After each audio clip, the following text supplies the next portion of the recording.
Né le 5 octobre 1961, Chéribin Okende Senga, originaire du Sankuru en République démocratique du Congo, il est marié à Michel Samba Malata. Chéribin Okende est polyglotte. Il parle parfaitement Swahili, Lingala, Kikongo, français ainsi que l'anglais.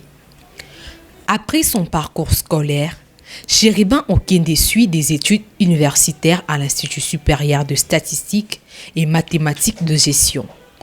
En 2013, Chéribin Okende obtient un diplôme d'études supérieures en droit public à l'Université de Kinshasa, UNIKIN en sigle. Puis dans la même université en 2016, il obtient un doctorat en droit public. Il a travaillé comme chef de service au département contrôle de la production locale à l'Office congolais de contrôle, OSAC-OCC en sigle, de 1989 à 1999. De 2012 à 2014, Chéribin Okende était auditeur interne à l'Office congolais de contrôle OCC en sigle. De 2019 à 2020, il était porte-parole du coordonnateur de la coalition politique Lamuka. Et en 2018, élu député national de la circonscription de Lukunga dans la ville-province de Kinshasa. En 2021, Chéribin Okende Senga est nommé ministre du Transport, de Voies de communication et du désenclavement. Et en 2022, il quitte le gouvernement Lukonde pour rester dans le même parti cher, Ensemble pour la République de Moïse Katumbi. Chéribin Okende a tiré sa révérence ce jeudi 13 juillet 2023 sur l'avenue de Point-Lourd dans la commune de la Gombe suite à un assassinat. L'alimentation est un choix et une intégration de la nourriture par un être vivant. Une fois faite, il y a un processus de nutrition permettant à l'organisme de suivre et de fonctionner. L'alimentation permet d'apporter les éléments essentiels du bon fonctionnement de l'organisme tels que les protéines, glucides, lipides ainsi que des minéraux, des vitamines et de l'eau. Une bonne alimentation apporte l'énergie nécessaire au fonctionnement quotidien de l'organisme, permettant au corps de se développer, de se renforcer et d'évoluer. Une alimentation équilibrée diminue les risques d'être atteint de certaines maladies chroniques et cancers et ainsi augmente l'espérance de vie. Elle fortifie votre corps et renforce votre système immunitaire. La malnutrition est considérée comme l'exact opposé d'une bonne alimentation. Elle est la consommation régulière et excessive d'aliments à faible valeur nutritive. Ainsi, elle révèle être néfaste pour de nombreuses raisons que nous citons entre autres un déséquilibre hormonal affectant tout l'organisme. Elle fragilise votre système immunitaire, contraint à considérablement augmenter la somme dédiée à vos soins médicaux. La personne sujette à la malnutrition se nourrit soit de façon insuffisante, soit d'aliments à faible valeur énergétique, et cette personne se nourrissant mal est beaucoup plus susceptible d'être victime de maladies. Il s'observe depuis un certain temps en République démocratique du Congo la dépréciation de la monnaie, le franc congolais. En conversion d'échange avec les devises étrangères, précisément les dollars, la monnaie locale perd de plus en plus sa valeur. La spéculation a conduit à ce jour les taux d'échange de 1 dollar équivalent à 2500 francs congolais qui du reste entament le pouvoir d'achat de la population. Un cri de détresse est lancé aux autorités gouvernementales de prendre les mesures qui s'imposent. La variation du jour au jour du taux des dollars, nous Congolais, nous menons la vie dure. Il faut nécessairement, la plupart des entreprises ici en RDC, nous fonctionnons sous un régime étranger. Là, pour les stabiliser, il faut soumettre ces gens-là qui, à leur tour, à leur souhait, à leur vouloir, lancent sur le marché un taux. D'une manière ou d'une autre, il faut les obliger qu'ils commencent à vendre leurs produits ou soit à exporter leurs produits comme francs congolais. taux de dollars, ça nous handicape vraiment. Parce que lorsque nous nous rendons au marché pour faire les achats, on calcule dans les taux de dollars. C'est pour cela que lorsqu'on calcule avec les taux de dollars, donc le prix est augmenté, au sens que les taux de dollars, ça s'augmente de temps en temps. Oui, quand même, ici on fait... Bon, par exemple, moi, ici, je fais l'échange des dollars.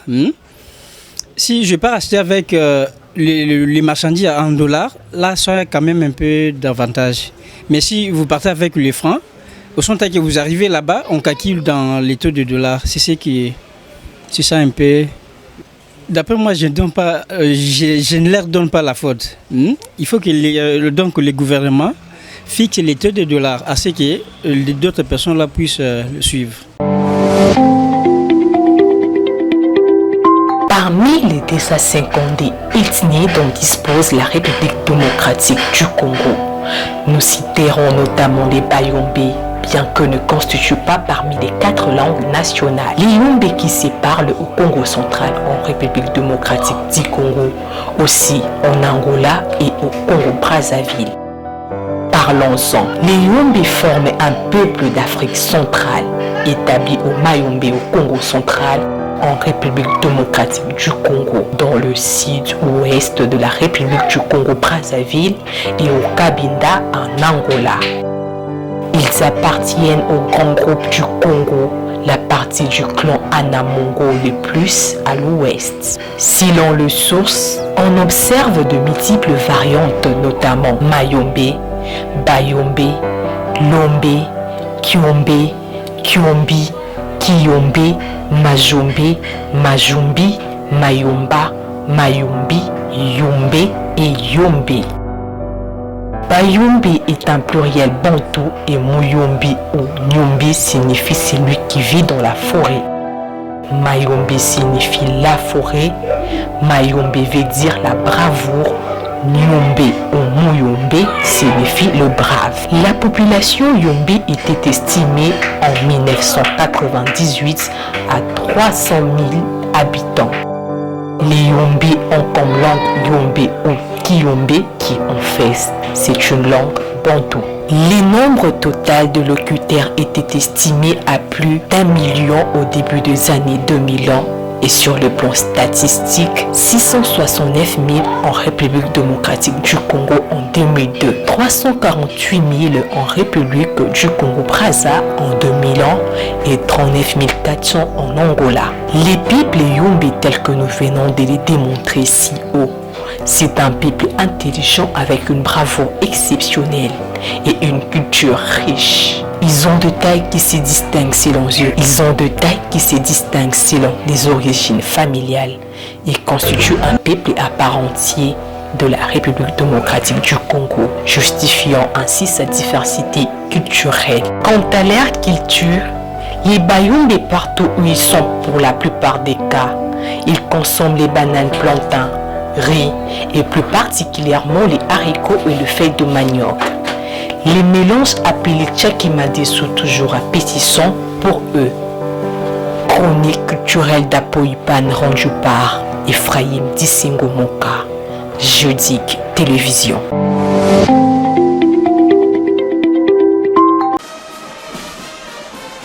Dans un stade de martyrs rempli comme un œuvre, les fidèles de toutes les églises de la RDC se sont réunis en cette date commémorative du 30 juin, date de l'indépendance pour ainsi chercher une indépendance véritable, économique, politique et religieuse 63 ans après. Le premier d'entre nous, Félix-Antoine Tshisekedi Tshilombo, ayant dédié ses pays entre les mains de l'Éternel le 19 juin 2019, revint à la charge 4 ans après son mandat pour ainsi remercier l'Éternel par une journée d'action de grâce. Voyant le bienfait de ces derniers, la protection de la République, le surmontage de tous les obstacles et les plans machiavéliques contre la République, grâce à Dieu que nous sortons plus que vainqueurs. Le pasteur Jacques Tshilombo circonscrit l'événement. 2018, nous avions eu un service le 23 juin 2019 ici au stade des Martyrs où le chef de l'État, le président Félix-Antoine Tshisekedi Tshilombo avait, ensemble avec toute l'Église et tous les Congolais réunis dans ce stade, non seulement rendu grâce à Dieu pour le pays qu'il nous a donné, il avait aussi demandé pardon à Dieu pour tous les maux, tous les péchés commis dans ce pays, partant du temps où on a été reconnu comme pays et nation, jusqu'à son ascension au pouvoir. Tout pays qui s'est confié en l'Éternel ne sera jamais déçu. C'est le cas de le dire pour la fin du mandat de Félix-Antoine Tshisekedi Tshilombo. Un seul Dieu, la force d'une nation. Le pasteur Paul David Olangui est revenu sur les combats menés par les missionnaires de tout âge pour l'évangélisation du Congo. La première des choses, c'est qu'on est venu rendre grâce à notre Seigneur Jésus-Christ, notre Dieu, pour tout ce qu'il a fait depuis 2018 et plus précisément depuis le 23 juin 2019 où le président avait dédicacé la nation à Dieu. Et nous avons vu la main de Dieu depuis 4 ans et demi. Voilà pourquoi il était nécessaire et important que nous, en tant qu'hommes de Dieu, en tant que ceux qui servent Dieu, de venir rendre des actions de grâce à notre Seigneur Jésus-Christ pour ce mandat présidentiel qui a remis ce pays entre les mains de Dieu. Donc nous sommes contents parce que nous avons rendu grâce à notre Seigneur. Enfin, le pasteur Jacques Tshilombo reprit la parole en reconnaissant que tout Congolais patriote est proche de Kimbangu. Mais nous, Congolais, nous sommes venus devant Dieu pour lui remettre notre pays encore une énième fois, pour lui dire que nous dépendons de lui et qu'il puisse nous aider de tout ce qui se passe. Personne n'ignore ce qui se passe dans notre pays. Nous avons besoin d'aller de l'avant. Et nous venons chez Dieu lui dire d'abord merci parce que nous avons eu cette indépendance. Mais maintenant, qu'il prépare et qu'il arrange et qu'il nous donne ce qu'il faut pour qu'on monte. Voilà la raison. Ensuite, la bishop Elie Coutinho, épouse du pasteur Fernando Coutinho, a partagé le pain de vie sur la repentance. La repentance est importante. Il